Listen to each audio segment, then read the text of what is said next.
It's interesting how many students get enrolled into various colleges or universities worldwide each year. Education is a top priority for the global and developmental agenda. It is key to giving hope, confidence, and it's also critical for equipping young professionals with the knowledge and skills needed to escape poverty and ill health. Millions of young professionals enroll in colleges or universities worldwide, and these universities churn out many graduates annually.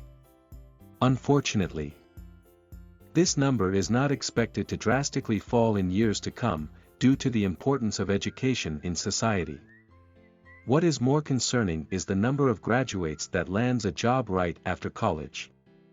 The number of graduates who lands jobs straight after college has reduced substantially over the years. I could vividly remember my dad telling me he got his first job before his graduation day in the 90s. He was also provided with a personal driver and an official car to get him started.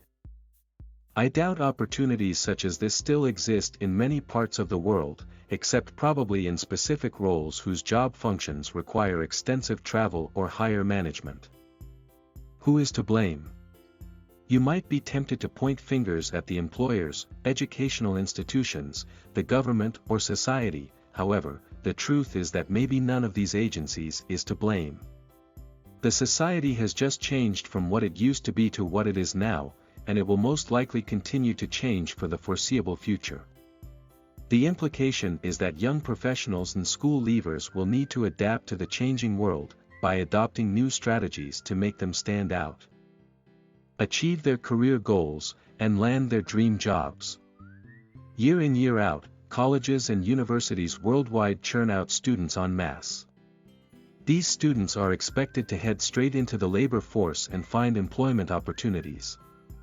We have seen that this is not the case, as graduates can take anywhere from 3 to 12 months to find a job. What does society think? The society thinks that there are no jobs. Most people around you, especially job hunters, will probably lament how it is difficult to get a job and how there are no jobs for qualified applicants. Ask young professionals, and you would probably hear them narrate the unemployment situation in the country.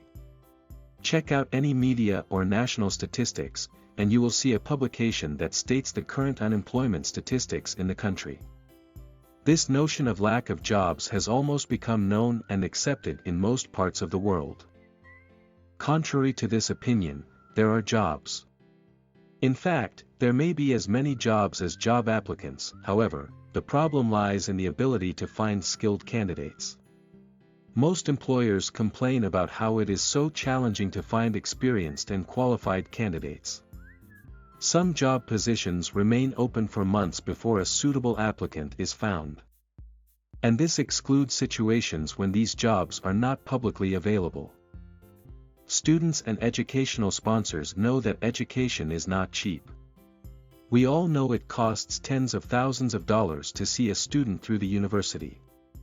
In Australia, for example, tuition fees cost approximately $22,170 per year for international undergraduate students and $22,770 per year for international postgraduates.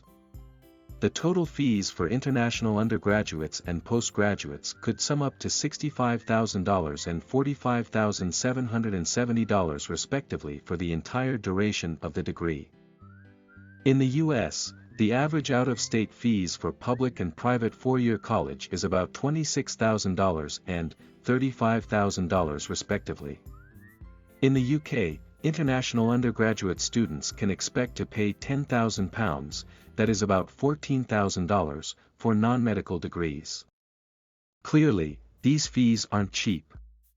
And you should be getting more value on the approximately $65,000 tuition that you or your sponsor paid out to advance your career. The real problem. One fundamental problem is that most programs do not include modules or coursework on job search strategies to help you secure a job after your degree. You see, the curriculum is such that you only learn what is required to fulfill your degree requirements, and in most cases, these requirements are associated with your major or minor. Should the academic institutions be blamed? I believe the academic institutions and regulatory bodies should not be blamed, as they may argue that they have provided students with the educational requirements to fulfill their programs. You see, no one is to blame. I believe society has just grown more demanding in recent years. With the advent of technology, social media, e-learning, ed-tech, learning boot camps, and many others, things are not quite what they used to be before. The society now has more expectations.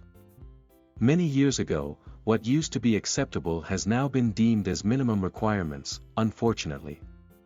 And now, achieving these minimum requirements may not get you through the door. You have to do more or show more value to advance your career and win the race. There is no excuse for ignorance or getting left behind. Young professionals and job seekers need to adapt to the changing societal demands and job search dynamics by developing job-ready skills that will make them employable after school. They need to get their boots on, ready to race when the society changes course. Of course, you also need to know what you want and your career goals, which would ultimately determine the paths you follow. Like the Global Positioning System, GPS, set your destination and let the compass guide you. A close friend of mine shared this story with me. At the end of the story, I could not quite place whether I needed to laugh or feel sober. My friend, we will call him Ash, had just completed his degree and seeking employment opportunities. He graduated from the university with a bachelor's degree with a major in animal science. He was keen on getting a job after his studies so he could support himself and his family. Ash had spent a lot of time applying via the online portal without success. So he decided to try other means. One sunny afternoon, he decided to comb his local community to speak to companies in person. He hoped that reaching out this way would improve his chances. While he was navigating his neighborhood, he found a firm that looked appealing to him. Ash walked into this organization to talk to the hiring manager to let them know his intentions. He was neatly dressed and soft-spoken and quickly attracted the front desk officer's attention, who immediately told him to wait for the hiring manager. Ash was confident and quite optimistic he would secure a position within the firm. After a few minutes, the hiring manager welcomed Ash into his office. The manager was keen to know Ash's mission. After a short introduction between the pair, the conversation below ensued between them. I am a recent graduate and just completed my studies and would like a position in your company. Sure, Ash, let's see how I can help you today. Can I see your resume? Sure. I am sure I have a paper copy somewhere. Ash reaches for the paper resume and hands it over to the hiring manager. Thanks for that, Ash. I can see you studied animal science at the university, and you just said you wanted a job. But, I can't see any animal here. Ash might not have expected this sort of comment or reaction from the manager. Innocently, the manager expressed his concerns that even though Ash wanted a job in the IT company, they could not offer him a job since they don't rear animals within the organization. The manager thought Ash would be best placed with an agricultural company since he studied animal science at the university. Final summary. Indeed, expectations have grown remarkably in the last few years. Employers have new expectations. And you will ultimately be judged by your credentials, portfolio, and personal brand. Employers and hiring managers will make decisions based on the information you have provided. You need to be their guide and help them see what matters to you the most. Times have changed the employment and job hunting game.